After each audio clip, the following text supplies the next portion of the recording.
Hello YouTube, it is Tuesday night and we're going to play a little bit of Phantasy Star Online. So I put a little shout out on the PSO Silver Rant Facebook group. If you are playing and you watch these streams while you're playing just to kind of see what's going on, I highly suggest you seek out the Silver Rant PSO Facebook group. So I'm in admin there along with a few other people, but it's just a really good, easy way to kind of let people know that you're online in the event they're not using Dreamcast Now. So if you're using DreamPi, for instance, to connect, you should have a profile associated with your Dreamcast and you should be registered to Dreamcast Now. Even if you haven't set up a registered account, what will happen generally is it'll come up with this randomly generated set of characters and that will be your username. You can edit that, you can customize the avatar and all those sort of things, but that'll at least show people that you're online. Unfortunately, if you are a person that uses the broadband adapter like I typically do, it's a little bit more stable. Well, you know, DreamPi has now become kind of the standard for connecting online and it's extremely stable, but it's just like a hair faster. For whatever reason, I just enjoy using it a little bit more. But only downside that I can see from using the broadband adapter is you can't show your profile on Dreamcast Now. So that's a little bit disappointing. That said, some other people connect in various different ways. So not everybody is using Dreamcast Now. Some people use the broadband adapter. Some people still use PC-DC to connect. Some people still actually have a landline connection where they can actually just plug their Dreamcast into a phone jack and dial out and connect. I believe there's a website called, what is it called again? It's free something, I can't recall. I'm sure if you Google it, you'll find it quite quickly. And basically that is just a number that you can, I guess, associate with your modem, dial out, and it'll connect to a phone connection, a regular dial-out modem connection. So there's many different options. Those options, like I said, won't show your profile on Dreamcast Now, only if you are a DreamPi user. So let's just get started and get into it because it's a little bit later tonight and I want to make sure that we catch everybody that we can. So let's just hit power and go to the main gaming screen. Okay, so we got a few people in the chat. Hey, what's going on, everybody? Oh, nice. So Kelly in the chat just said that they got the DreamPi set up and they got it set up over Wi-Fi. Now, I haven't tried that yet. Apparently it's quite easy. But I just have such easy access to a wired connection that I just prefer to use that. It's just a little bit simpler, a little bit more stable. Yeah, so I'm just using wired, although I heard the Wi-Fi connection. If you got a good Wi-Fi connection in your house, probably fantastic. So most of my Wi-Fi is actually down in the basement. I do have two repeaters in the house that'll extend the connection, but I also, when I rebuilt this house, I put 10 runs of Cat 6 through every room. So right now I have a Cat 6, two Cat 6 actually in this particular office, and my computer is plugged into one, and then the Dreamcast is plugged into another. Okay, so let's just hit start here. And I'm trying something a bit different. So far it's working quite well. I'm very, very satisfied with the results of this little setup that I have rigged together. So in order to hear what was going on in PSO and other games that I was playing with the Dreamcast, I tried a couple of different ways. So originally I was plugging a set of headphones directly into my computer. And that works, but the only problem is there's a slight delay between what you see on the screen for the Elgato and what's being captured in the computer. So sounds would be off by about, I don't know, 2 seconds or so. That gets a little bit distracting after a while. So I was looking at different options on how I can get direct sound out of it. And originally I spliced directly off of the VGA box, and that worked, but I was getting a little bit of static on it as well. So then I realized that my Atlona HD 500 actually has two ways in addition to the HDMI out. It has optical and it has 3.5 millimeter out. So you might have noticed that I had a little earpiece going into my ear, so I just plug it in directly and that was working. But then I wanted to make it so that I didn't have so many wires kind of kicking around here. So I ended up getting a small Bluetooth transmitter that plugs into the 3.0mm jack, and then just this little Bluetooth earbud. It works quite well. So I can hear everything in this ear, and there's no distractions with wires. Okay, organize team, join team. Cool, let's try it. The only downside is that you don't have volume control, so I found it quite loud. So what I ended up doing actually was in the hole here where the sound comes out, I ended up putting cutting off the tip of a Q-tip and putting it in there because it's sanitary, but also it just dampens the sound a bit. Now everything sounds quite well. Actually, it didn't really have a whole lot of bass response either until I did that. There was a lot of high end, but now it seems pretty good with the bass response as well. So, hey. So far, so good. I put a shout out on the PSO group. Maybe more folks will join. Cool. Feel like doing a regular run and see if more jump in to quest.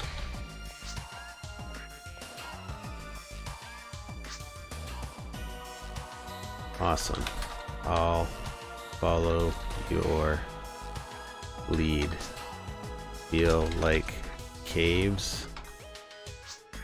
Generally cool stuff there. We might actually be able to find some cool mags, you never know. Great.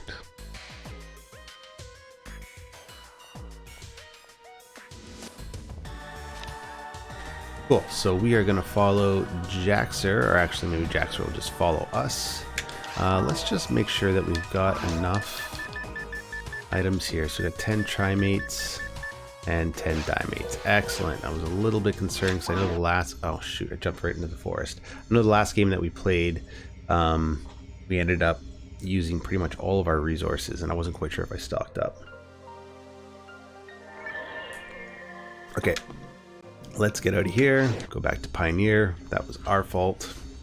We are jumping to the caves. So the idea of doing a bit of a caves run first is that if we're in quest, people can't burst through. But if we're just doing a regular run, people can kind of join us at their... Sorry, let's do mine instead. Let's do mine instead. Generally, mags there. Cool. Alright, so let's jump right into the mines, and we'll get a little bit of a head start here. Jaxer, their class, they can generally buff our character, so it makes it a little bit less painful to engage with everybody, although we are hitting for quite a bit, despite the fact we aren't being buffed. We might actually be able to survive this without any help, but we are definitely going to welcome the assistance of our new playing partner Jaxer. I have noticed lately that we've lost a few of the old guard. I don't see as many of those old players as I used to. Haven't seen Kurohime on for a little bit, haven't seen people like Doom or anything on for quite some time. I am subscribed to their Twitch channel, so I know that they do stream other games, but they just don't play this one anymore, I suppose. Okay. There we go, let's just go this way. Right. I have been playing around with the settings in my Atlona as well, just to kind of make things a little bit sharper. That's the beautiful thing about the Atlona box, is that in addition to just being an excellent upscaler, there's a ton of onboard settings that you can tweak. You can basically get any kind of picture settings that you want, and it seems to handle basically every single kind of video signal that you can throw at it over VGA, which is quite impressive. If you've ever tried to plug a Dreamcast VGA connection directly into maybe not a television, but directly into a capture device, you're going to notice that it has a lot of problems. And generally that's because the signal is just slightly off. So instead of 720 by 480p, the signal is actually 640 by 480p. So it's a little bit smaller, and most capture devices don't quite recognize it. So in order to get that, get the proper ratio on screen, what I'm doing actually is capturing in 1080p, and then I set the video settings on the Atlona for pan and scan, so that gives it the cropped look and kind of squishes it to its normal aspect ratio, which is what you want. I have had a couple people wonder why I crush it like this and don't have it in widescreen. Well, as most of you know, I don't have to tell you, the games weren't designed for widescreen. There is a patch you can get for the Eve's PSO disc that will output in widescreen, but from what I understand, all it does is stretch the assets and keep your character the same size, so everything's going to be looking a little bit washed, like a little bit stretched, which doesn't really do a whole lot for me. That's not something that I need to have. I'm quite satisfied with the 4:3 aspect ratio. Okay, so where do we go from here? Guess we're done. Okay, cool. Alright, so let's just go through this door and see where we go. The good thing about Phantasy Star Online in particular, now this is pretty common amongst most games, is that there's a slight degree of randomly generated dungeons. Now, the maps all more or less look the same, but the way you approach the maps are generally randomly generated, which is kind of a cool little feature to keep the game a little diverse. Otherwise, you'd be able to just kind of burn through every dungeon quite well. If you play it a lot and you put the amount of hours that some people have told me they put in, you'd be able to do it basically with your eyes closed. Alright.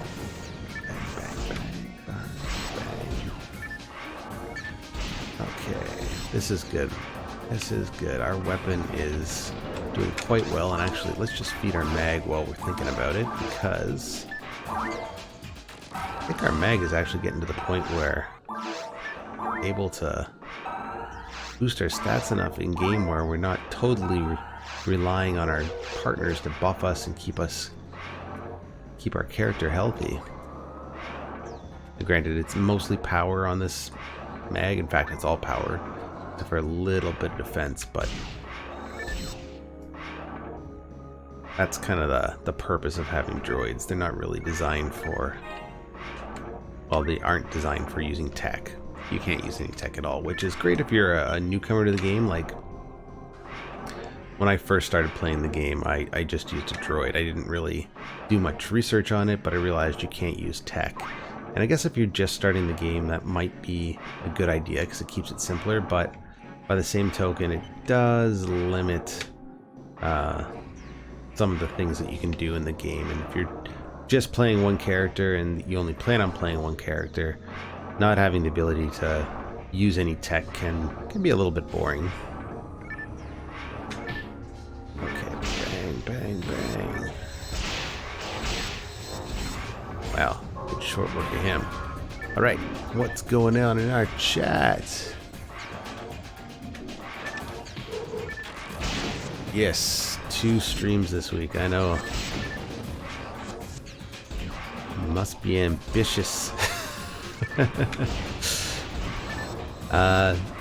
Try to generally do Tuesdays or Wednesdays. Not always successful, but yeah, lately it's been pretty busy, but fortunately things are starting to lighten up.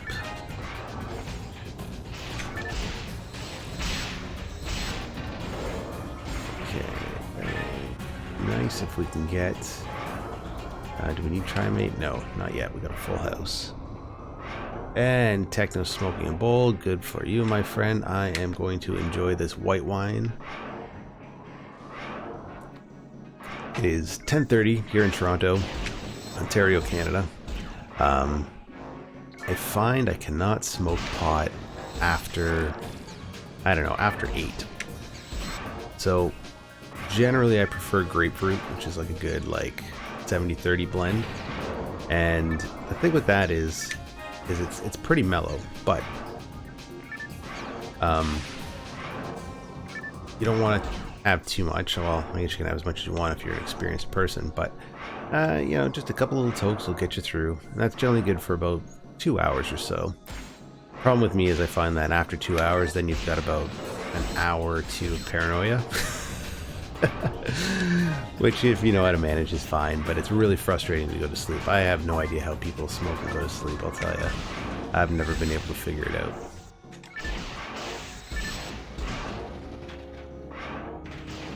So, what that ends up meaning is that I'm laying in bed, trying to relax, and every little crack in the house is setting me off.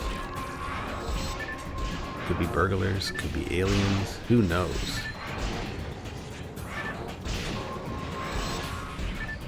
Alright, what do we got going? Okay. Oh man, we better get a little bit of distance here. I think we're actually pretty close to a level up too, if memory serves me correctly. I believe I was last looking at my stats, we're not too far away. Okay, what do we got actually? Oh, well, 83,000, that's not too bad.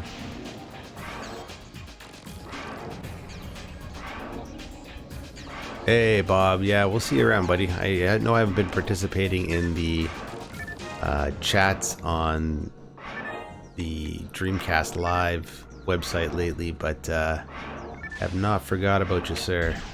And I have been really doing my best effort to try and play a little bit more of these scheduled games, because lately I've been really falling behind on those. I still have not had the opportunity to play World Series Baseball, actually. A little disappointed in that. Looks like a lot of fun. From what I understand, I think NFL 2K is coming online too. Now, I'm not a huge NFL fan, but if the sports game, if all the sports games are roughly the same quality, I imagine it's a pretty fun game. Okay, where's our friend? There we go, perfect. Charles, my Quebecois friend. It's funny, my brother-in-law is from Quebec, but he's from like really northern Quebec. So Charles is going to understand where I'm going with this in a sec. So, in Canada, in case you didn't know, we have 2 official languages. We have English, we have French. The reality is most people outside of Quebec speak English, but we all try our best to figure out French. It's a good language. Now, Quebecois French is not necessarily the same as European French, but it's got some similarities. From what I understand from everybody I've met from places like France, they have a difficult time understanding it, and vice versa. Now, my brother-in-law is from northern Quebec, and that's where things get dicey. So English is not his first language, he speaks it very poorly, but he's also from northern Quebec, where they speak a very, very sort of dirty version of French. It's similar, I'd say, to like if you go to the Maritimes and you meet some people that are like really from Newfoundland, or if they speak like hardcore Gaelic and stuff like that, pretty difficult to understand. So from what I understand of my brother-in-law's situation, his version of Quebec French, kind of a dialect that's only really spoken amongst those people, and if you go a little further south, they can't understand what he's saying. So poor guy, when he moved to Ontario, doesn't understand English, and the version of French he speaks, nobody understands that either. So effectively, he is a man without a language. He tries. It's not his fault, but it is what it is.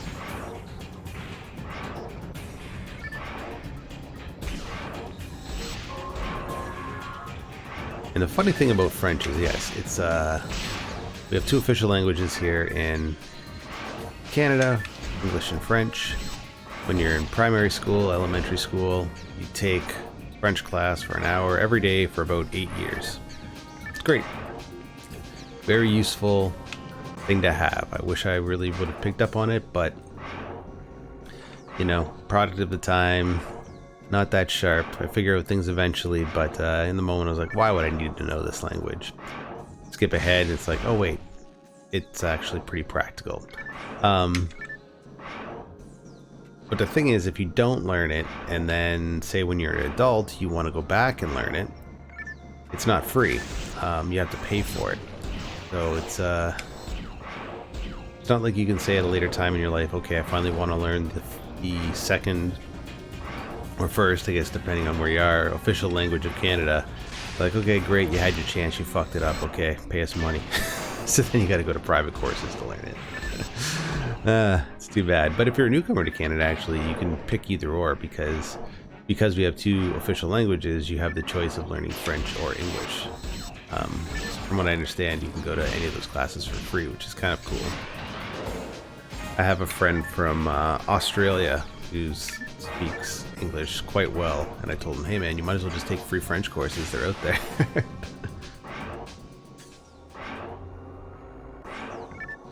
NFL 2K is like Madden. Okay, well that's good to know. I would really like to see what it's like online, because even though I'm not a huge football fan, in fact I really know nothing about it. I don't love it, I don't hate it, it's just not a part of my life. But I do remember playing, what was that game for the original Nintendo? It wasn't Madden, but it was another football game for Nintendo. That slipped my mind. It had a really simple name anyways. Was it like 10 yards something? I can't remember exactly. But I loved that game as a kid. That was fantastic. It took me forever to figure out because I really didn't understand the rules of football. A lot of trial and error until I understood, and of course now I've forgotten it completely, but oh well, c'est la vie. Okay, tag.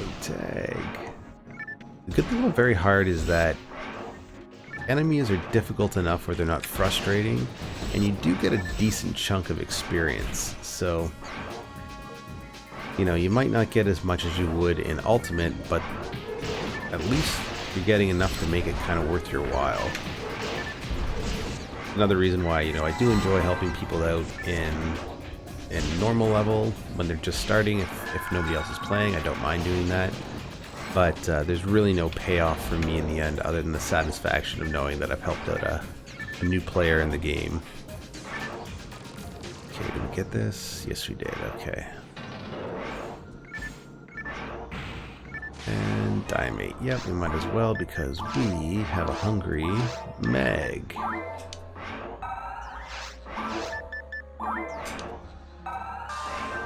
Okay, cool.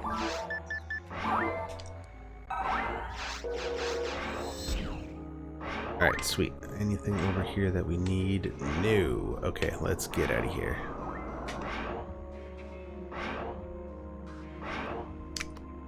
So last time I was on, I made a big spiel about the hot topic of the day for anybody that's into video gaming, particularly older video gaming.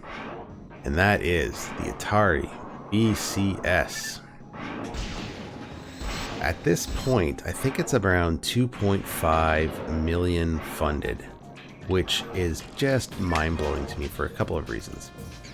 For one, they really skewed the stats on that, and I think I explained that before. They set their threshold way too low, so they set it at $100,000, which is not nearly enough money to get anything started. Of course, they blew past that goal in no time.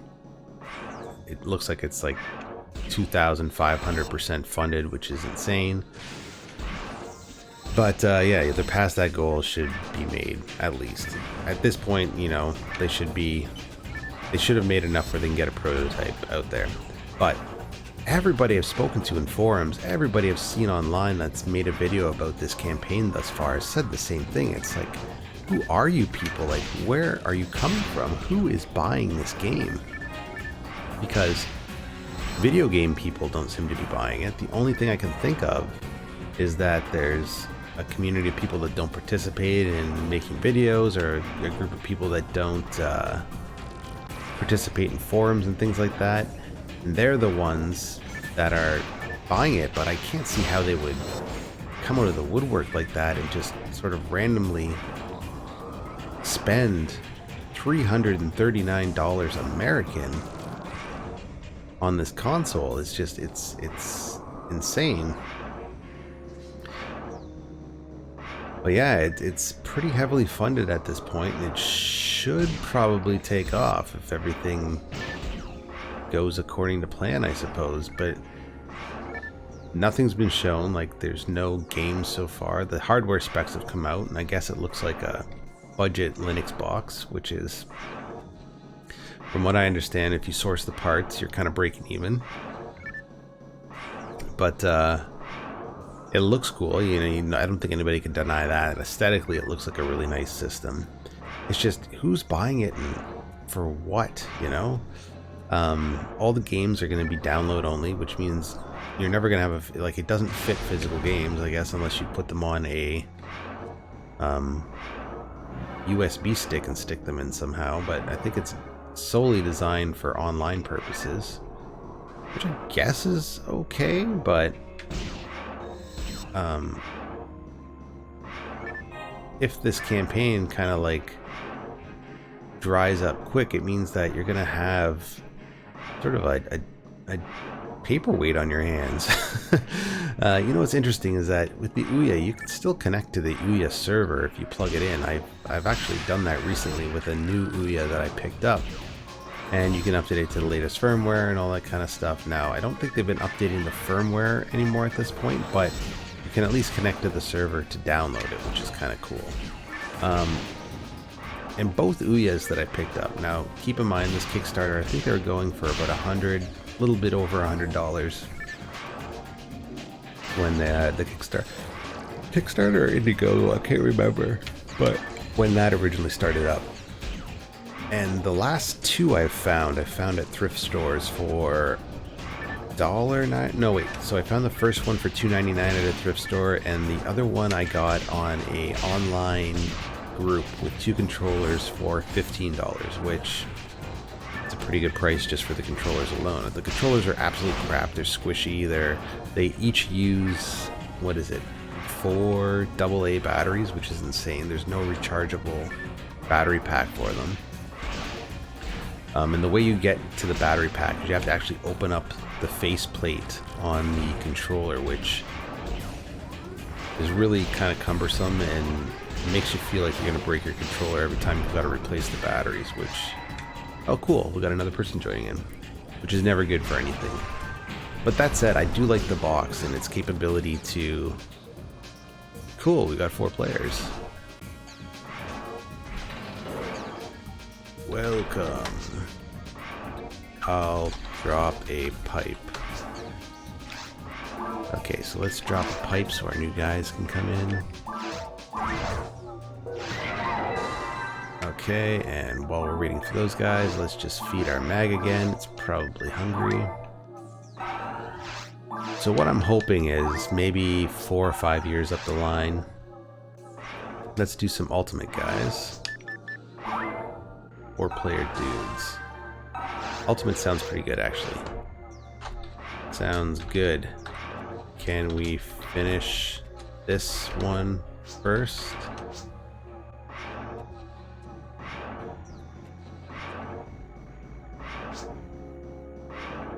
Alright, great. So Nadia's going to join in, and TechBish is going to join in. I don't know TechBish, but appear to have quite a bit of their level 111, so obviously they've been around for a little bit. Yeah, so I'm assuming even if this does take off, maybe it won't end up in the thrift stores just quite as quickly as the Ouya did, because nobody really, unless you're looking for it, knows what the Ouya is all about. But be right back, and a pipe. Okay, no problem. But it seems like it could easily, even if it gets released, just be abandoned if not enough people are buying online games and stuff like that. You never know. Maybe they'll prove everybody wrong and have a strong online store, and people will really get into it, and it'll be very successful. But I guess I'll just leave that to everybody else because I certainly am not interested. Now the Intellivision thing, that seems like something I'd be interested in. Having a low price point, which the Atari box does not, and just flat out saying like, we're gonna make a system that's just pick up and play games, which is great. I would get that in a heartbeat. I am so sick of just games for life, essentially. Like, it's games that you just pick up and it could be the only game you ever play for the rest of your life. Much in the same vein as PSO. Let's just check our map. Like, you could just play this game forever, which is fine. I enjoy this game, but okay, we gotta go down. Wrong way. Okay, we gotta go back this way. You can play this game forever, but it's also short-ish dungeons, which is fine, and it's more about the social aspect. I love games like Fallout. Fallout 3 is one of my most favorite games of all time, but it will eat the rest of your life if you let it. Oh, cool. And there's a lot of online RPGs like that that just eat up all of your time. And I'm sick of it. I just want a quick game that I can pick up, have some fun, move on. Which is actually why I've been getting more into Atari lately, to be honest. Okay, cool. Nice. Okay, let's kill this boss quick, and then we'll go to Alt for a while.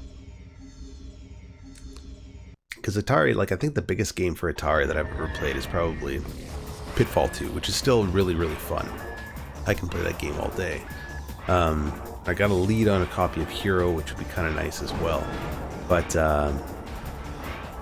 most of those games are single screen, much like the arcade, and you just pick up, have some fun, and you just move on. You play until you don't feel like playing anymore. Some of my most favorite games for the Atari are like that. Dolphin, underrated game. I love Dolphin for Atari. I think that's a really, really fun game. Frogs and Flies. If you got 2 players on Frogs and Flies, that's a really, really fun game for Atari. Simple, yes. Very sort of rudimentary in terms of gaming. Damn right it is. But is it fun? Yes. Can you play for 30 minutes or 2 minutes? Yes. You put it down and never think about it again? Yes. Does it save anything? No. It's great.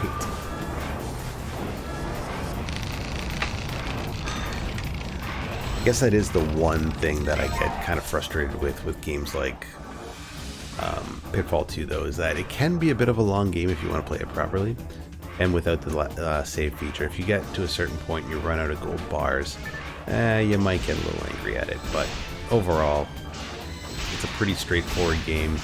It's fairly harmless,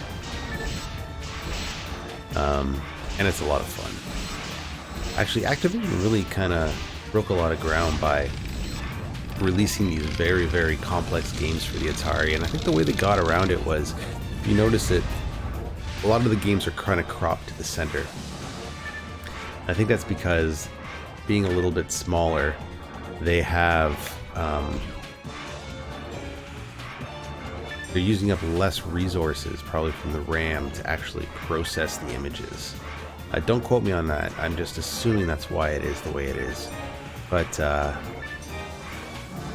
you'll notice they'll have like a little Activision logo on the bottom. They'll have things kind of cropped on the top and the bottom as well into a little box, and actually from the sides as well it'll be cropped, and it just makes the picture that much smaller. It gives you the impression that's the way it was intended to be framed, but I think it's just because it uses less resources from the Atari to process.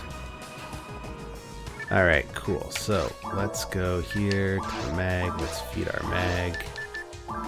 Diamate, yes please. Give item, diamate, yes please. Okay, we can. Sure, I'll jump in. Alright, cool. So let's just go to the Techer first. let's see what this scepter is all about. Okay, and we can't use it. That's okay. We will sell it. Sell. And what do we got here? So let's use some of this stuff. We'll sell. No, we'll give the mono grinder away. Somebody might be able to use it. Okay, buy dimates. Yes. We can always use escape doll. Okay, let's get out of here and let's apply that last dimate to our mag. Or jump this ship. And let's just buy another one, just as we did. The tour is full, thank you. And let's use some of these. What did we get? We got an evade material. I thought we got a power one. I was probably dreaming. Okay, cool. Alright, let's get out of here. We got a moon atomizer, which is great.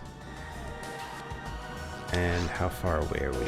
Oh, we're 79,000. If we do this round to ultimate, we might get a little closer to our goal. Okay, let's jump out of here and find our friends team.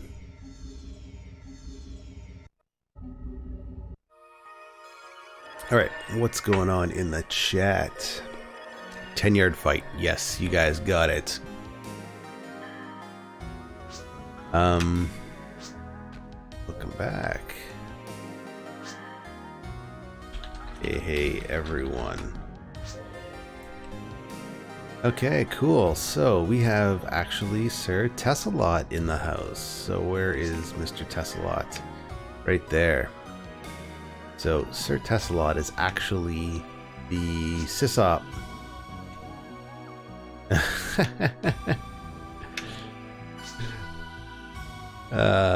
Yes, maybe he doesn't know he's being streamed. Dun, da, da, da. Sorry guys. Just showing the world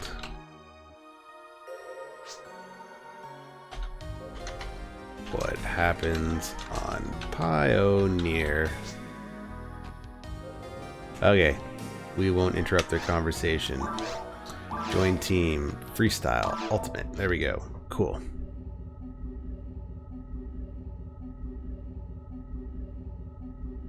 DreamPi for cheap. Yes, you can do the DreamPi for pretty cheap. There's my tutorial, there's PC Wizard's tutorial. There's many ways to do a DreamPi setup. But to be honest, I would just suggest buying one of the kits from Dreamcast Live. Prefab, ready to go.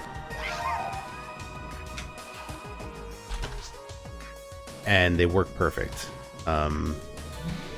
He finally managed to sort of crack the mystery of the USB fax modem line voltage inducer combo where it's just using one USB cable.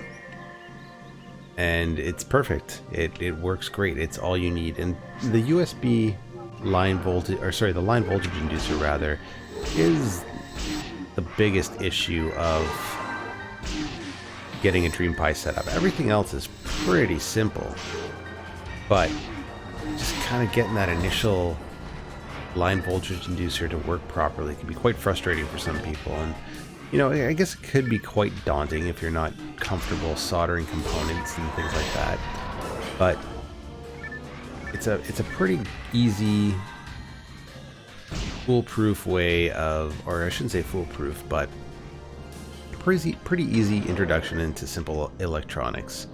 I don't know a ton about electronics. I'm very novice. I'm very much a hobbyist. In fact, right now I'm trying to figure out what's wrong with this toy car that I bought about 2 weeks ago, and I showed you guys on the stream. It was completely dead. It wasn't responding to anything. The battery light would show up, signaling that it was getting power, but the motors wouldn't turn on it. So I ended up replacing all the capacitors on the actual board on the inside of the car. Still no luck. Then I ended up rewiring a bunch of wires from the power supply, and one of the tracks works and I can hear grinding from the other tracks, which tells me it's getting a signal from the remote. So I don't think the remote is the issue. I think it's actually the power going to the secondary motor and the third motor for the claw. So when I get a moment, I'm actually going to rip it all out. I'm just going to replace every single wire in there, clean every single... I tinned every single component to make sure that everything was on properly and there wasn't any cold solder joints, but for whatever reason, it's still giving me issues. But at least I'm getting some progress, which keeps me optimistic. If I wasn't going to get anywhere with it, I probably would have just sold it as is. But now that I know that I can get one of the tracks to work, tells me that there's a possibility I can get the entire thing working. Goodbye, Rappy. That's a really cool gun that I think, is that Jaxer or is that Tech Bish?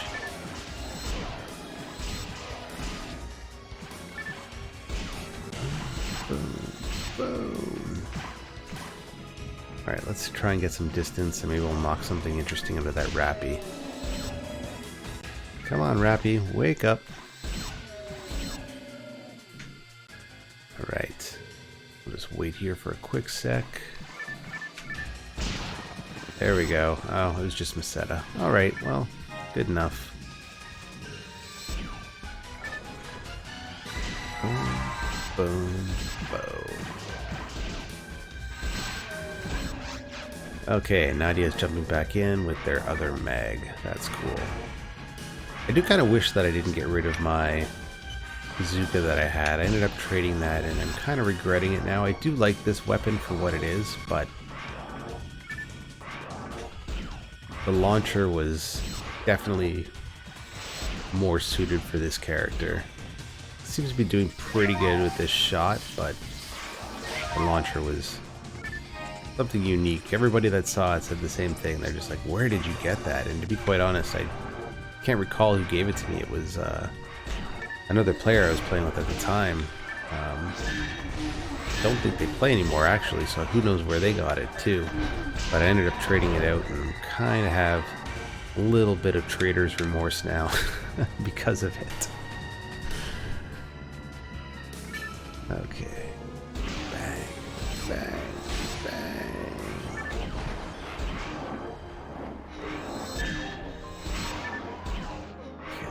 Okay, good.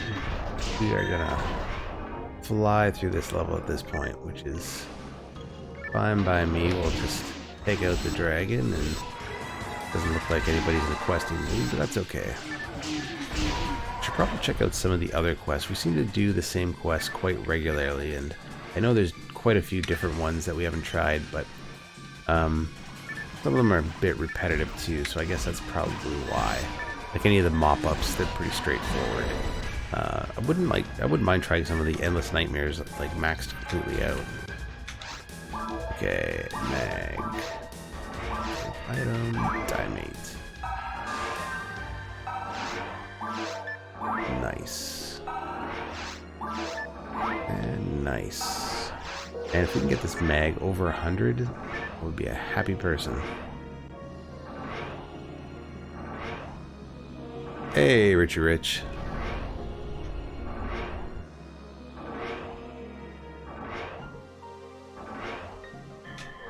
The Bartles. So, in Ultimate, if you've only ever played on normal, hard, very hard, when you get to the Ultimate mode, that's when all of the enemies have new skins, so they look slightly different. A little bit more intense. A little bit more aggressive. Okay, this. I had the same reaction actually the first time I started playing Ultimate mode. It's just like, oh my god, everything's different.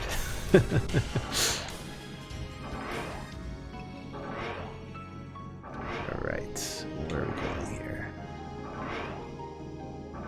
Well, so far I'm rather impressed with how well this Bluetooth earpiece is holding up.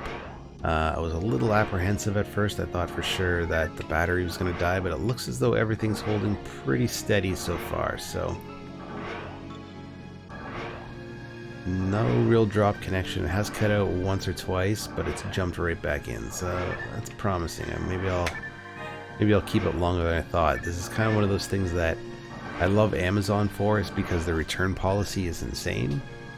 And I was going to sort of try it out for a bit. If it didn't like it, I was going to return it, but right now I'm really liking this earpiece. The sound quality is not great. Don't get me wrong, I would never use this to listen to music, but for the purposes of playing Phantasy Star Online, it's great. I'm not sure what the range is. I should probably check, because this is an awful small earpiece, so the battery can't be that great. I bet you the milliamp life is fairly small. I would say it's probably like 4 to 6 hours max, but you never know.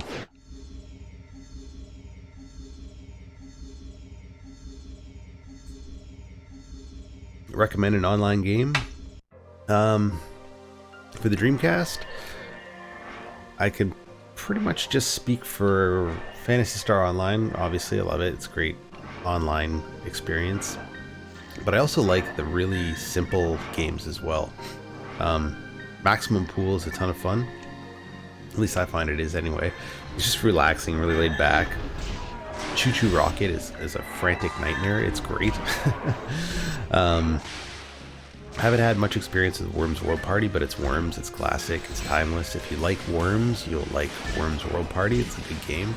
Again, I haven't got around to World Series Baseball yet, but it looks like it's probably going to be a lot of fun as well. What else do I like to play on the Dreamcast? Tetris is fun. It's not really... I haven't really been streaming that, because it's really hard to stream Tetris and make it kind of interesting. Like, it's funny, like of all the videos that I posted, definitely Tetris gets the lowest amount of view times, because I think people realize quickly that it's just Tetris. Quake actually gets the most, and I barely post any Quake videos. Is there anything in there? Okay, just those. We don't really need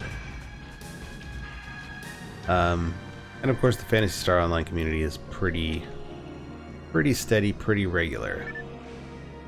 If I look at the demographics, definitely a lot of attention from the United States, a little bit overseas, a little bit from Canada, but that's about it. When I say overseas, I'm mostly referring to Europe. The Asias don't really get a whole lot of play. Places like Australia and stuff definitely don't get a lot of play, but people in Europe love their Phantasy Star Online. And of course, my brothers and sisters in Latin America love Dreamcast Online. In fact, the Dreamcast Online Facebook group is run by a guy that he posts a ton of cool stuff. Really cool mod videos and stuff like that. And it's primarily a Spanish-speaking community. Definitely trying to learn that language a little bit better. It's particularly hard at this point in time, because I'm also trying to learn my French a bit better. I'm sending my daughter to a French school next year, and I think it's unfair that she is the only one that has to learn the language, so I'm doing my best to learn it myself. But yeah, being a guy who spent most of his life barely speaking one language properly, to learn two at once is a bit of a daunting task. Alien Front Online for sure.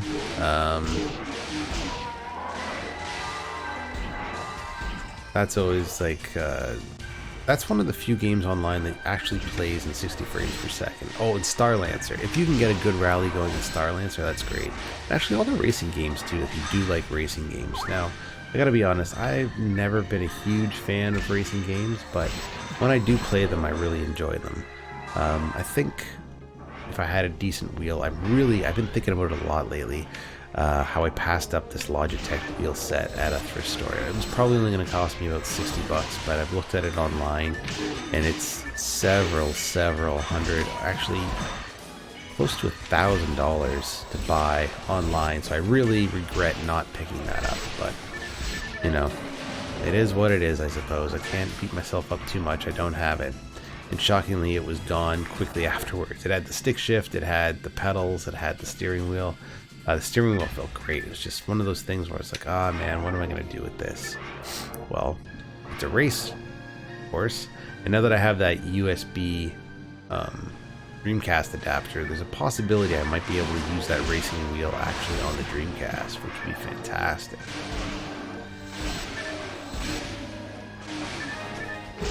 Reading the instructions on the USB and PS3, PS4 controller adapter that I recently picked up, it looks like it's firmware updatable, and it does have a USB input, so, you know, there's a good possibility that with further support for that adapter, you're going to be able to use a lot more PC peripherals, which would be great. I am going to try my flight stick, see how well that works, because although I do like the Panther, to have like a really legit Logitech flight stick would be great. I've got actually a few of them, and there's one that I like the most. It's just got a really good forced feedback feel to it.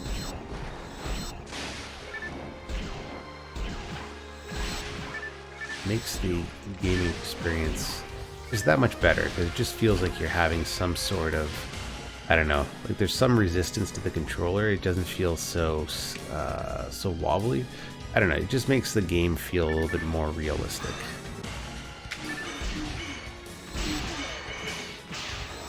And of course, playing online does have another, with some games, does have something interesting as well as the voice chat option, like through Alien Front Online. Now, I didn't realize that when activating the voice chat option, you're supposed to tap twice to talk to the enemy team, so I was just basically smack-talking my own team the entire time. Unfortunately, PC Wizard was watching a stream and corrected me on it, which is great.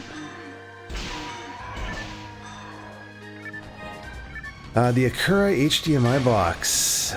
So, I've had one since its release. I'm torn on it. When it works pretty well for what it is, and it's very convenient. If anything, it's really nice to get that digital sound quality without having the analog in outputs. You know, I've never had an issue with analog outputs on my Dreamcast, but having a pure digital signal does make everything just feel a little bit crisper. So, okay, everyone on EP. Let's just feed our mag before we jump in.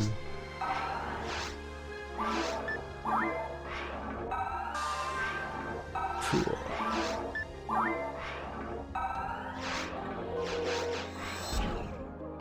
All right. Gotcha. All right, let's jump in and kill this dragon.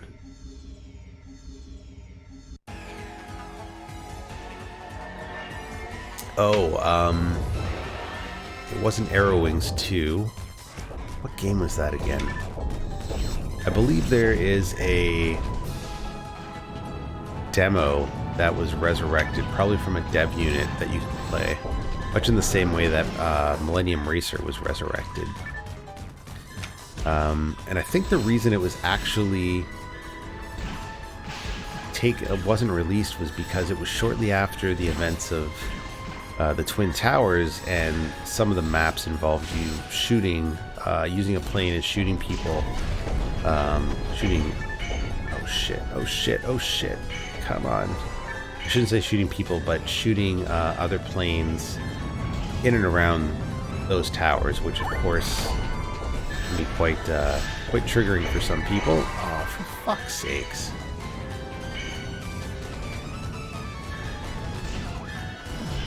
Okay, let's get out of here before we get frozen again. Oh wow, we're hit quite a bit. We might be able to photon blast before this guy ends up. Oh shoot, did we get frozen? Yes, we did. Fuck.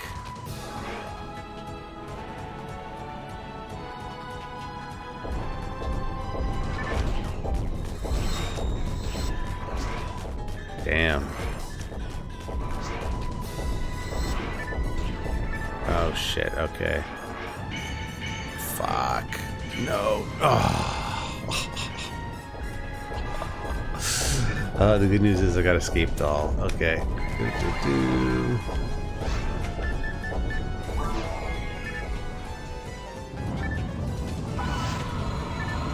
Alright, well let's just launch this. Oh cool, somebody donated. Nice.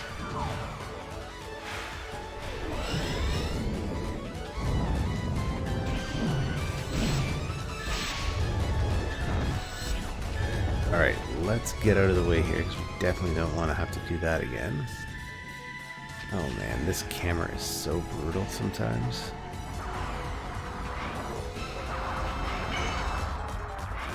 Oh shit, oh shit, oh shit. And Tech Bish is down. Alright, come on guys, let's do it.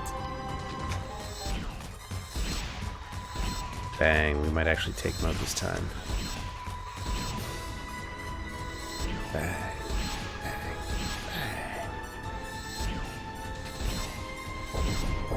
bang. Okay, quit it.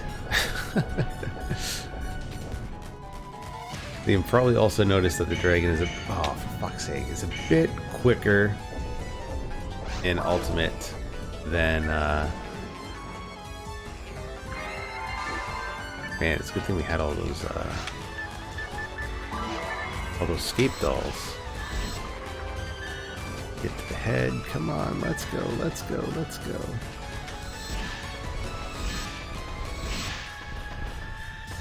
Come on, you must almost be down. UGB. You on the enhanced discs? Yes, so Eve's B2.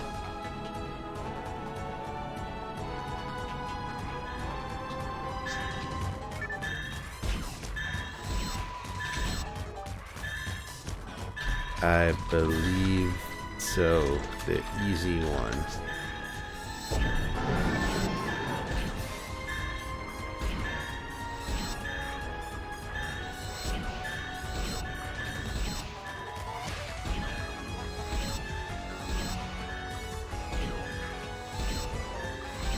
Okay. Now, every time a non-PP person hits the dragon, resets the HP, so just let us kill it. Sounds good. Alright, so there's a potential of fucking up this quest.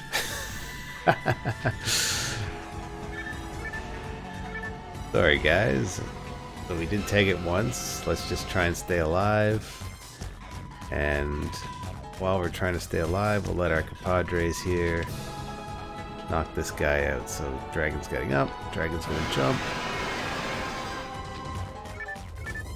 Kinda sucks that we can't jump in, but I guess we really don't have too many options. Let's just see how far they get on their own. And dive. Alright. Bang, let's get out. So far so good. Looks like by me not participating in the fight,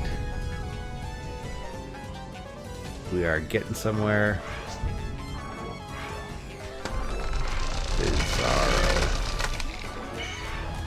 Oh shit, frozen. Okay.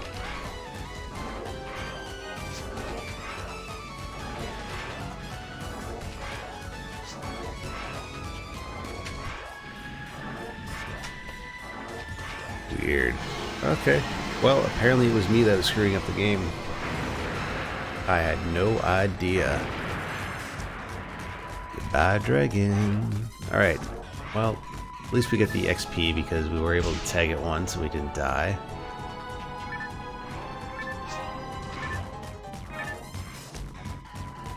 Was a little disappointing that we were screwing up the game though. I had no idea. I've never had that happen to me before. Alright, what else we got here? Dimates, monomates. Let's grab the dimates. And we don't need the crash bullets. And let's feed our mag while we're thinking about it. Give item. Dimate. Dimate. and diamonds. Cool. Level up. Actually, how far away am I? I'm pretty far away. My first ice dragon. Good God, yes. I think it's better from here.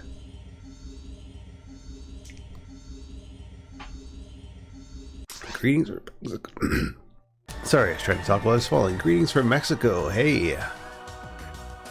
Monster Hunter. I did try to play Monster Hunter on the 3DS. I realize it's a very complicated crafting game. I was finding it very interesting for the few hours that I did put into it. Unfortunately, it was one of those games where I just put down because I hadn't played it for a little while. And when I picked it up, I was completely lost and I just never got back into it. But it did look like a pretty fantastic game on the 3DS.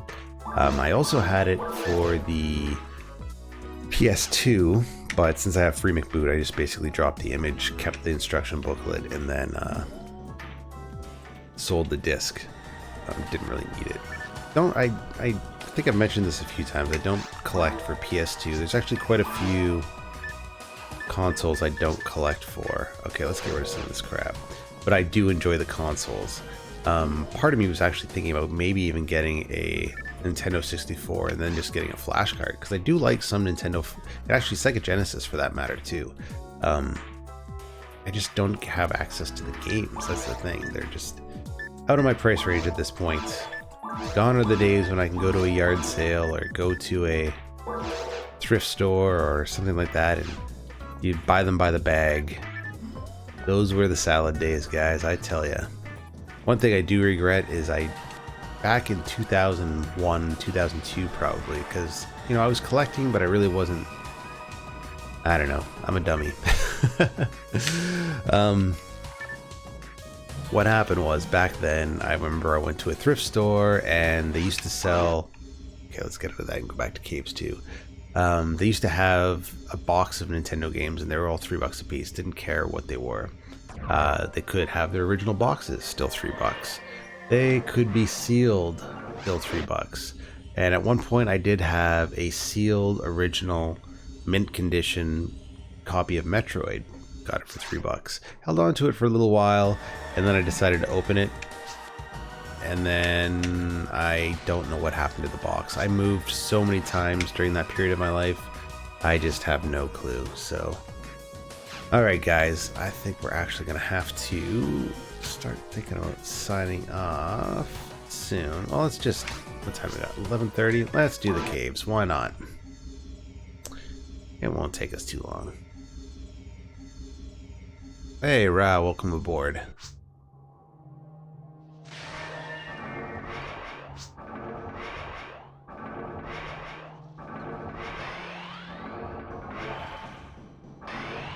Alright, let's blast through this one.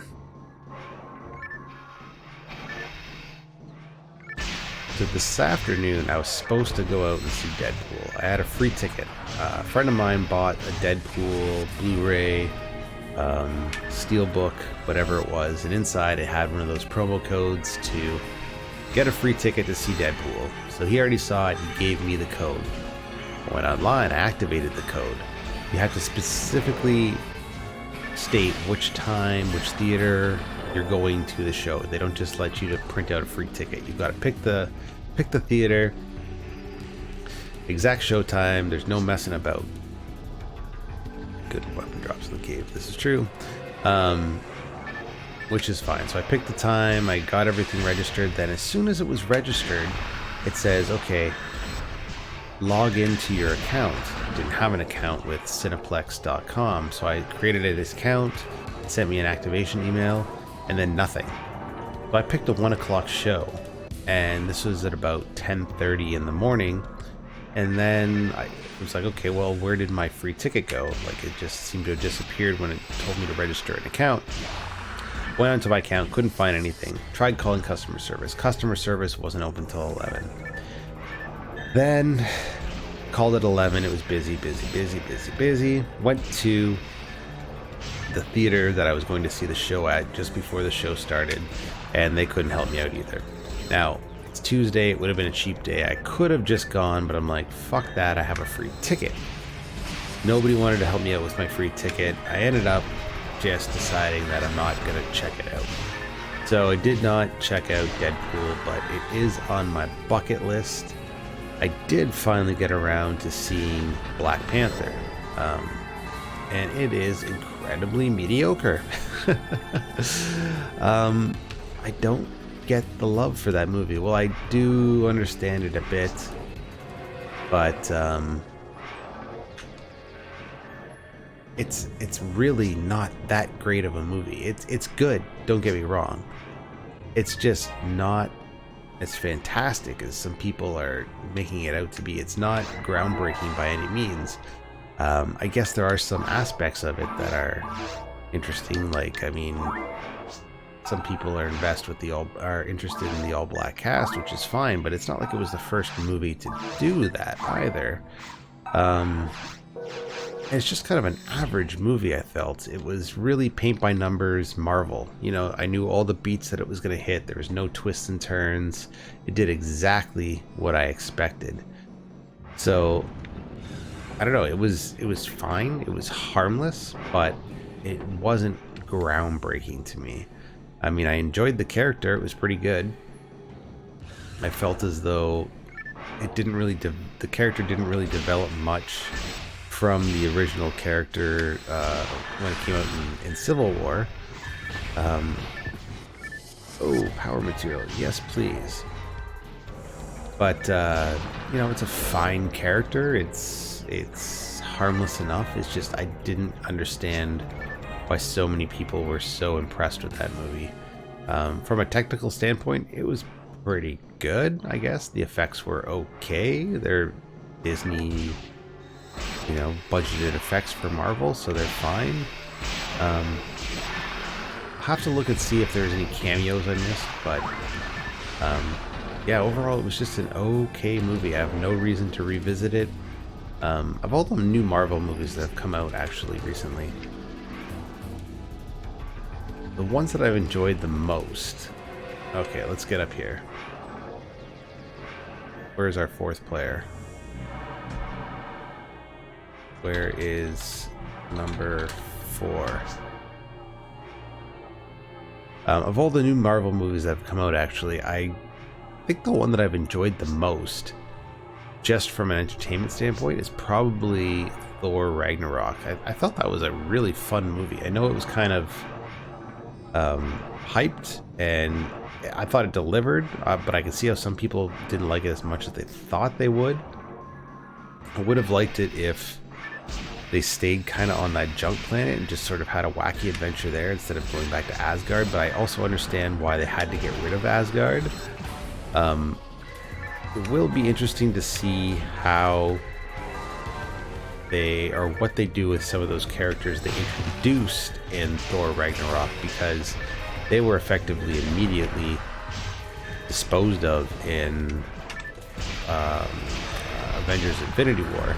If you haven't seen it, I guess, I don't know, you probably either don't care at this point or you must have had it spoiled for you.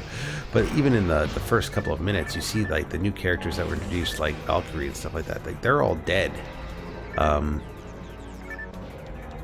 it appeared as though those were going to be some very staple characters for a while in the Marvel universe, but apparently not. But who knows, again, and then a lot of people died in that movie, and there's always the possibility that they'll be brought back. I assume a lot of those characters are going to be brought back at some point, but it seemed like a kind of a waste just to bring some of those characters up so much and then just so quickly get rid of them. I also really like characters like Meek, Korg, and stuff like that. I was expecting in Ragnarok for them to introduce Beta Ray Bill, who was always kind of a fun character. I assume they will at some point, but I thought for sure that was going to be a hidden character in that film, and obviously it wasn't there. Alright, what do we got here? Anything we need? Trap vision? Nope. Okay, there's probably just garbage in there. Where are we going? Alright, let's go through this door. I suppose we'll follow our friends. Alright, bang, bang, bang. Alright, and let's not forget to feed our Meg.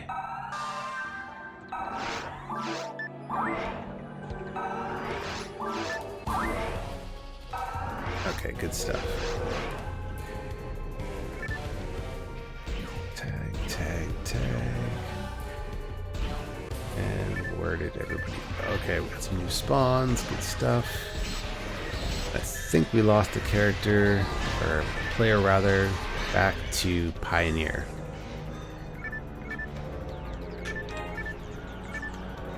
Yeah, it's interesting because you're old enough and you know, you were geek before it was chic, like myself. I used to play Dungeons and Dragons. I thought that was great. I still think it's a great game.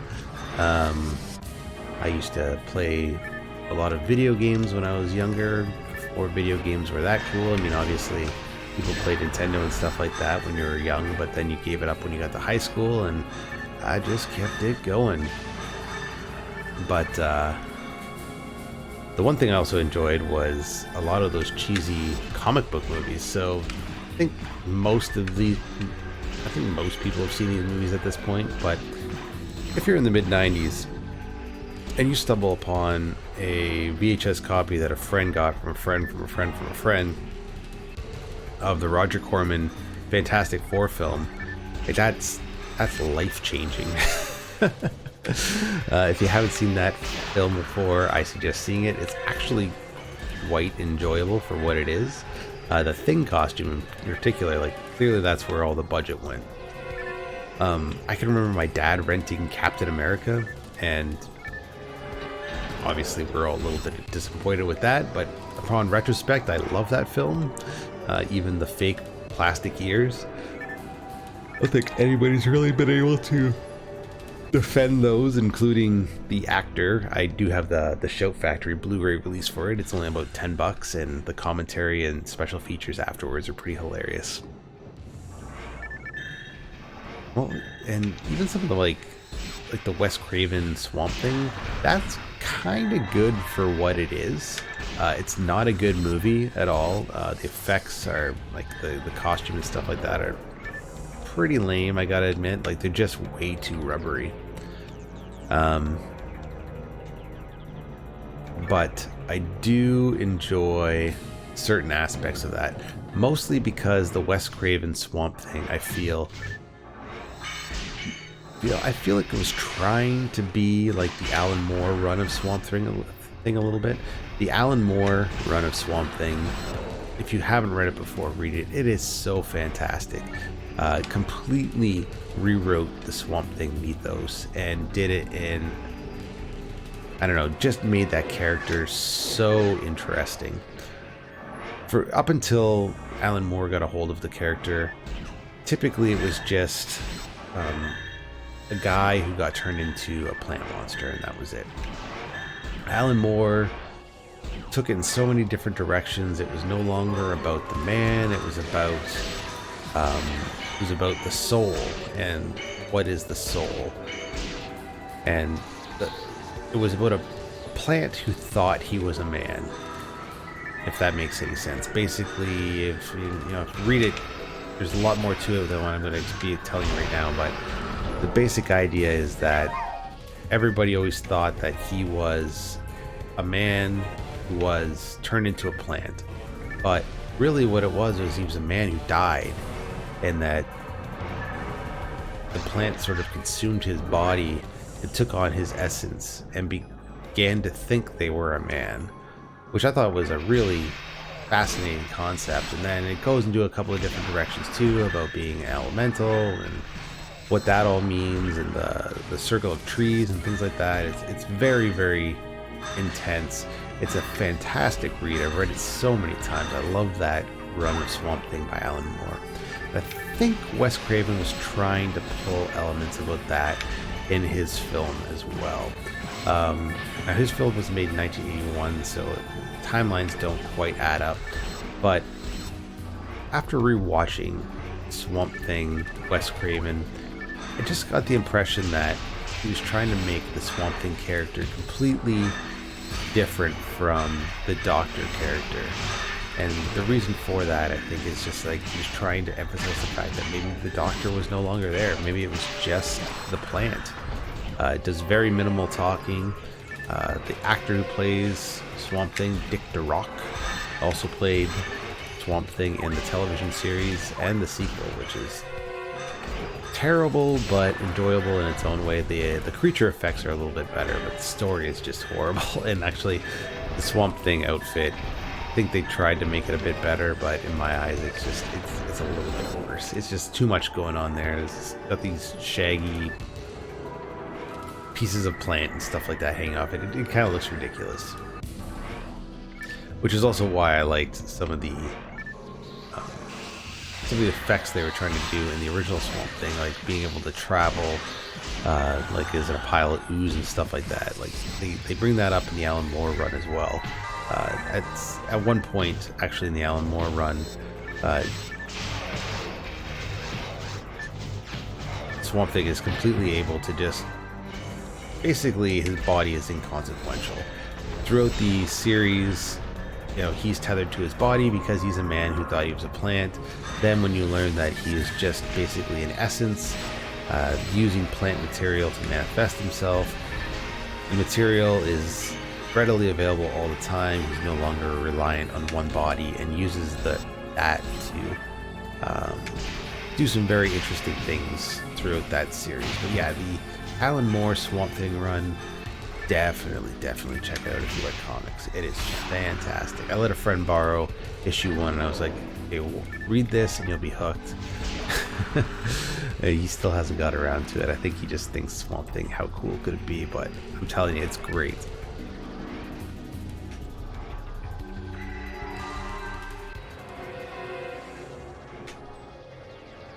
New Spawn movie, yeah. So you know what's funny? I've been following a new Spawn movie since I used to write for a website. Now, many of you probably have not gone to this website. It has gone down the tubes over the last decade just because it refused to kind of be one with the times. And that website is chud.com.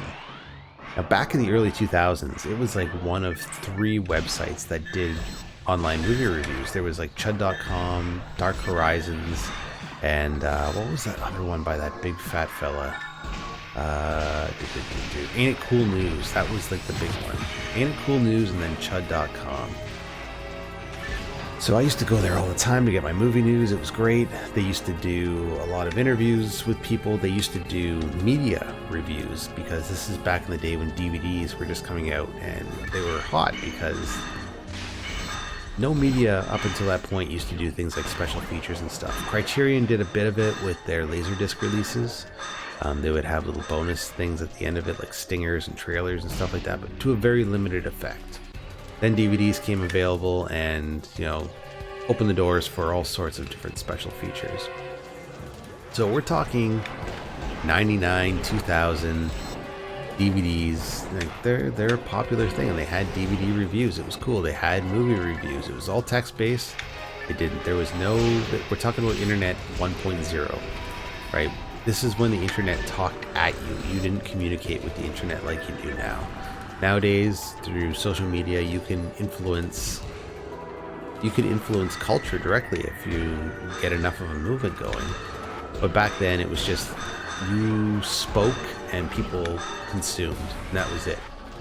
So at some point, after about a year or two of just being a forum member and stuff like that, and I submitted a few scoops for what it was worth and everything, I actually started writing for the site. And I started to do a lot of media reviews, which were kind of cool, because we're talking again like 2001. And in 2001, I would just get like a box of DVDs and be like, okay, watch these, or pick ones that you want to watch and do a review.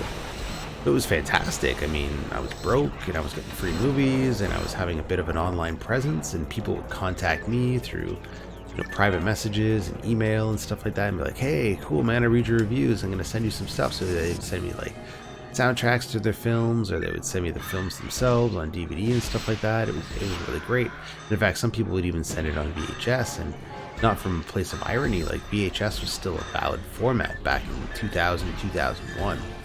So I would just have these crazy collections of movies, like hundreds, thousands actually, of movies that I just got for free, and it was great. But again, this is also a different time. Like, I could barely watch movies nowadays just because they're so time consuming and it's so one dimensional. Like, when I do sit down and watch a film, they're beautiful, but back then that was kind of all you had. There was no interactivity with your media. And actually that leads to something else that I'm going to talk to in a moment. So yeah, I could remember writing an article back in like 2000, probably closer to 2003, about a new Spawn movie in development. Todd McFarlane had announced it, and it was going to be a Sam and Twitch movie.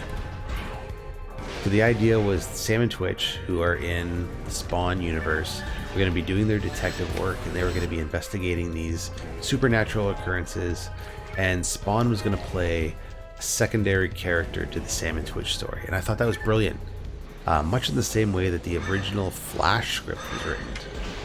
So in case you don't know, there was a Flash movie in development, and the script sounded fantastic. Essentially, it was going to be a detective story about the Flash, and the idea is that the Flash moves so fast that it's just an urban legend. You don't see the Flash in the entire movie because the Flash is just too quick to see, but people talk about this Flash character like it has to exist because these things are happening. Like, maybe there's somebody that can move faster than you can see, and you basically never see the Flash through the entire movie, and that's fantastic. This is pre-Dark Knight, by the way. So that would have been a fantastic Flash movie for what it's worth.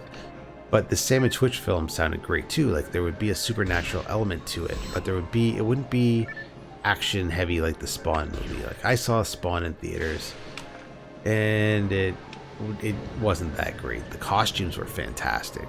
I don't think anybody could argue with that. Like, the Spawn costume was dead on, except for that kind of wimpy early 90s CG cape. But the practical effects, like Violator and stuff like that, are fantastic. And Todd McFarlane, I guess, has announced that he's finally got the Spawn movie off the ground, and it's going to be happening. Now, he's been talking about a new Spawn movie for ages. So who knows? Take it all with a grain of salt. But it looks like we might finally be getting another Spawn movie. Now, who plays Spawn? I don't know. Will Spawn be a main character? I assume so. I don't think that the studios are brave enough to... Oh, shit. Brave enough to make a Spawn movie rebooting the franchise without having Spawn involved. I just don't think that's going to happen. But what I do think is going to happen is they're going to try and make it a legit R movie. So if memory serves me correctly, the original Spawn movie was PG-13. Chick wanted to video chat. Nah. But I'm playing PSO.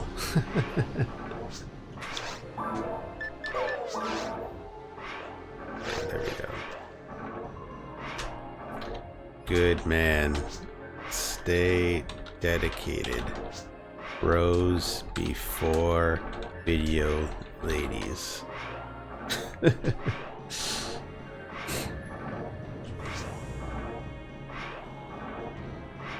All right. So yeah, we'll see what happens. The Spawn character, especially when it was released, aesthetically looked fantastic. It was a great character to look at, but I don't think the storylines ever really added up. If you really look at those old Spawn storylines and stuff like that, they're not very good. There's a lot of potential there, but they're just not very good. And you'll find that's true to form with a lot of those characters that involve supernatural elements. Now, going back to Swamp Thing, if you read the Alan Moore run, that's actually the introduction of John Constantine, who, Constantine had their own movie with Keanu Reeves. I actually didn't think it was that bad, but it wasn't great. And then you've got the comic book, the Hellblazer comics and things like that. Those were good. Those had supernatural elements in it. Another character that came out of the Swamp Thing Alan Moore run was a C-tier character that they tried to reinvigorate after the fact, and this is kind of similar to Spawn in some ways, and why Spawn doesn't really work as a character. And that character was Etrigan the Demon.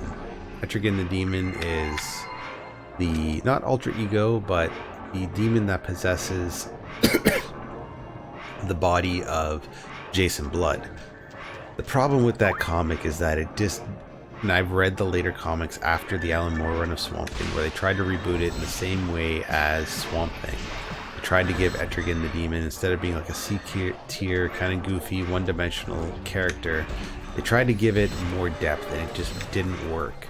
The problem is that the stories are all the same. Jason Blood is moping around his place.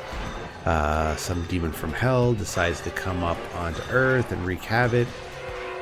Jason Blood investigates.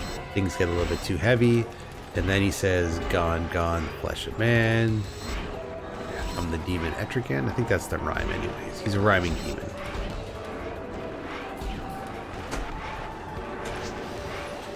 And yeah, okay, we'll use that. And then I bought Volume 1, I bought Volume 2, and I was just so disappointed with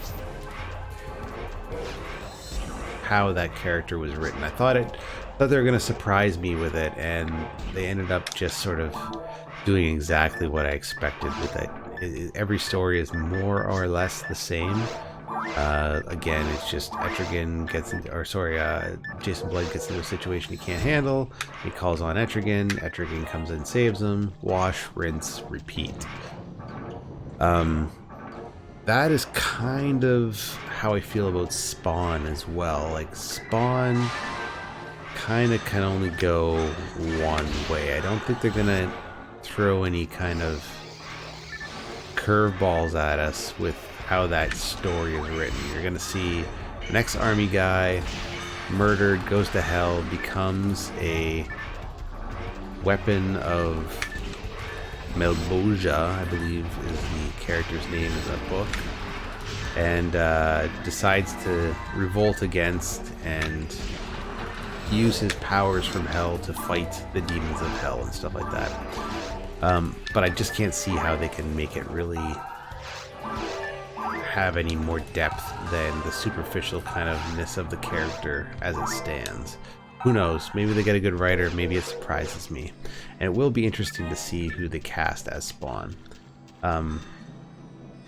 Michael J. White, the actor who played Spawn originally,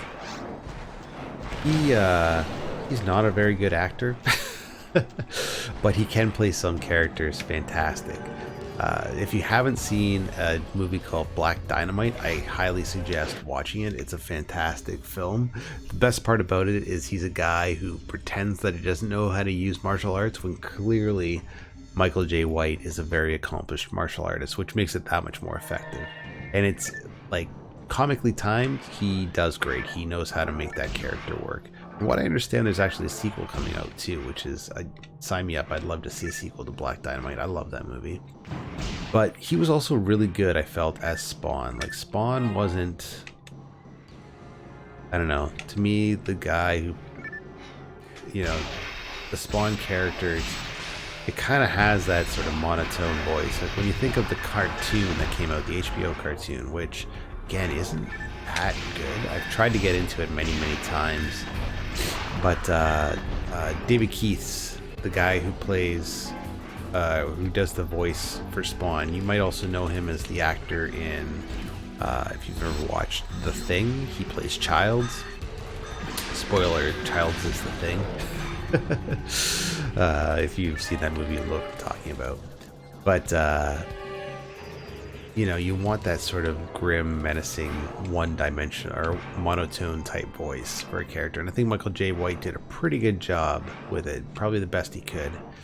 So I don't think they would recast him because he's an older person now. I think he's probably in his 50s at this point. He could probably still do a pretty good job. Like, I've seen pictures of him and stuff recently. He's still, you know, he's still keeping it up. He's not falling apart. He's another one of those guys that, you know, sort of similar to people like Jean-Claude Van Damme and stuff like that. It's like, you know, stay off the steroids, yes, but as long as you're keeping kind of in relatively good shape, you're gonna be you know, above and beyond most of the guys your age that are acting, you know? Like, I would take a 60-year-old Van Damme any day over a, you know, 60-year-old, like, I don't know, 60-year-old Michael Chiklis. You guys remember that, when Michael Chiklis was the Thing in the Fantastic Four film from the early 2000s? And he got himself into, like, chubby guy, good shape. And he used to be on the cover of all these fitness magazines and stuff like that. It's kind of interesting. Like, he was a big fat guy. Like, when I say big fat guy, I mean, like, he was a fat guy who put on some muscle. Like, he looked probably the best he could for the frame that he was born with. I know I've been there too. Like, I put on some decent muscle in my early 20s and mid 20s, and but you know, I'm still a fat guy at heart, so it is what it is. But you know, I think John Claude is probably going to age better than a guy like that, is what I'm saying. Steroids be damned. Alright, where are we? Item, mag, Dreamcast, yes, yes, and yes. Okay, cool, nice, level 90. That's where we wanted to be tonight, guys, and that's where we are.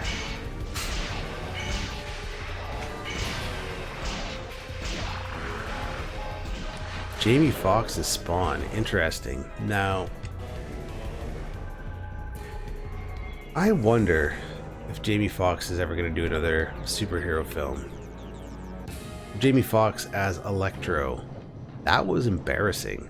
I mean, those two Spider-Man movies were embarrassing. They were just not good. The guy who played Spider-Man, what the hell was his name again? He just did not have the charisma. Like, I'm glad that Fox gave up the rights, gave it back to Marvel Disney, and they're rewriting it in their own way. I'm really enjoying this new Spider-Man, and that's the other interesting thing. So we're all going back to Marvel at this point, but if you've noticed, Marvel has not announced any new movies for their core characters in 2018. Like, typically they have a roster of at least 3 movies coming out in 2018 from one of their core characters, but there's no Iron Man movie, there's no Thor movie, there's no Spider-Man movie, there's no nothing. The only movies coming out are a Captain Marvel movie, because, you know, at the end of Infinity War, what's his name there, calls for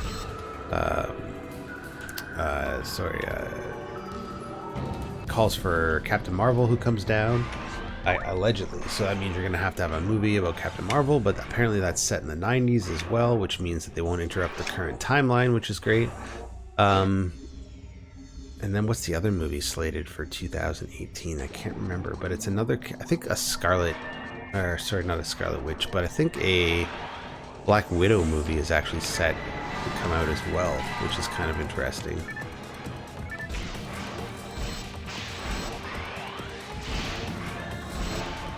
Oh shit, this guy who just decided to jump on right away. Okay, good enough. So yeah, they're kind of keeping that in the dark after the events of Infinity War. I think after Infinity War Part 2 comes out, they just want to make everything as ambiguous as possible. Obviously, they've got a plan for everything. So, where did he go? Right there. Yeah, it'll be interesting to see the way they write themselves out of that hole. I gotta be honest. It seems like they wrote themselves pretty deep, but they've clearly got a plan for that whole franchise. It's good. It's good to kind of not know everything.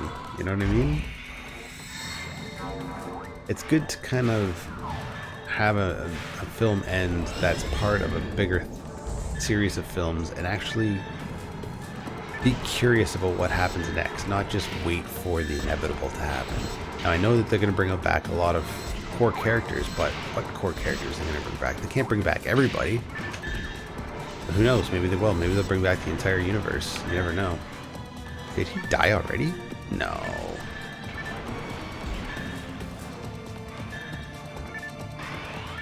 Boom, boom, boom.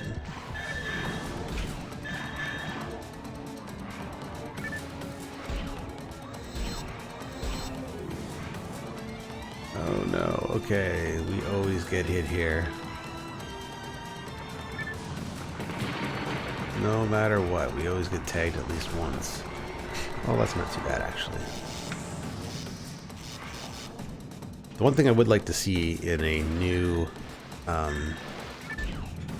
in the new Marvel Super Cinematic Universe is, I think they finally figured out how to use the Hulk too. All right, there we go. Nice. I don't think a good Hulk solo film is a good idea, but having a small scale sort of Hulk film would be really, really nice, I believe. I'd like to see how that plays out. Like, maybe not necessarily team up with Thor again, but hey, who knows? Team up with Doctor Strange, that could be fun. Alright, we gotta hit the bank and unload all of this stuff.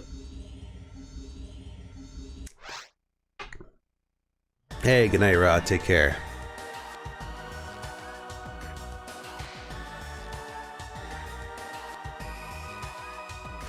'90s X-Men, yes, I used to love that as a kid.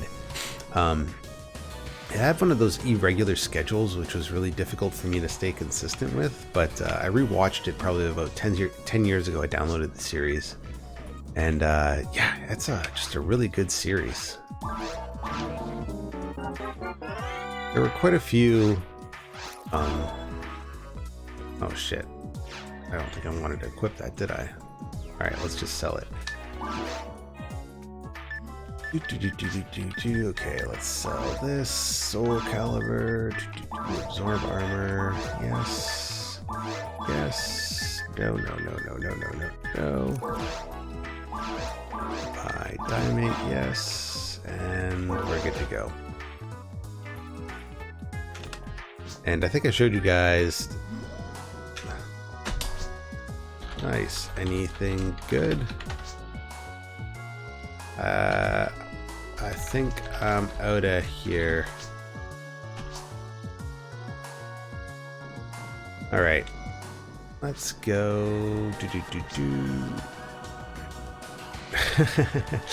Good enough. Okay, night all. It's hella late out. Yes, we'll. Definitely gonna accept that guild card. Cool. Okay, so let's just see if we can feed our mag one last time before we go. Awesome. Bang, bang, bang. Okay, cool. And since we're not in Quest, we can jump right back to Pioneer. I've never actually played a game with Sir Tesselot, but I think Sir Tesselot plays like pretty upper echelon Ultimate. Like, he's a 200 character, so he typically plays with a very specific set of people. Wow, we got a full house here. Evo 1, which is their PSO at all.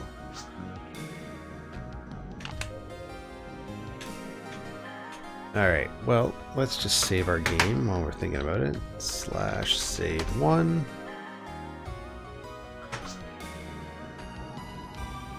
This is a private con. Oh, okay, now be nice. Alright, cool. Well, looks like those people are all sticking around for a little bit. Night all. Alright, and let's quit the game. Night Costco. Not 100% sure what that means, but I'll take it. Alright, cool. So, that was Phantasy Star Online for tonight. That was a good group of people. Now, we've played with a couple of those folks before, and it's just kind of nice to see them playing a little bit more regularly. Alright, so let's go to my main video screen, full video. And as always, guys, we like to show pickups. So what do we got today? Well, right here I have a little bag. I went out today and I ended up getting a couple of goodies. I haven't unpacked them yet because I felt like it's good to show you guys what the actual tags on these are, because I always say things cost something, but I never show them with the actual price tags attached. So I haven't opened up anything yet. I don't even know if these things work, but I'm sure they do. But this was pretty cool. So I got this for $7.99 right there. And it is a Roland Edirol USB audio capture device. And this is actually the UA4FX. So it's actually a little desktop USB powered little effects device. Now let's just open up the bag and we'll get a better look at it. Show you why this is cool, especially for $7.99. I did go online and I did some research, and their drivers are still being supported for Windows 10 and everything by Roland. So it's got a nice little selection of effects that you can control in real time, and it's also got on the side here, you can see you can use XLR, and it actually has phantom power on board as well, which is really handy. On the front here you have your LNR and output and input, and that's for your basic stereo connections. You also have digital in and out and MIDI in and out, which is great. On this side you don't have anything, and on the front you have your headphone, mic input, and guitar, and you can use this switch to switch in between the two. But this is a great little desktop interface, especially for $7. I haven't priced it online, but imagine when this came out, it was probably a few $100s at least. So glad to have that. I'll probably play around with that once I get my music stuff up and running. Now, the next thing here, I either got a gold mine of things that I can make a little bit of money on, or I've got a big pile of garbage. So what I have here are something I keep an eye out for when I go to thrift stores, because they always sell, and they always sell for quite a bit actually. But I found for $4.99 a piece, not one, not two, not three, but 4 Texas Instruments TI-84 Plus calculators. Now these calculators go for about $200 a piece, more or less, 175, 200 bucks a piece. Assuming all these work, I can probably get about $65, $75 a piece for them, which is kind of great. I might actually keep one, but every time I have one, I always say I'm going to keep it, and I always get rid of it. But you know, that's my little thrifting tip for you. Always keep an eye out for the less obvious things. People go to records, people go to video games, to some extent book and DVDs, kids toys and stuff like that. I look for the things that other people are not hunting for, and a little gaggle of TI-84 calculators, that's great. Anyways, guys, thanks so much for watching. I really appreciate it. This is always so much fun. Rate, comment, subscribe if you haven't already. Be sure to spread the love of PSO, and I'll try and see you guys again Saturday. All right, take care.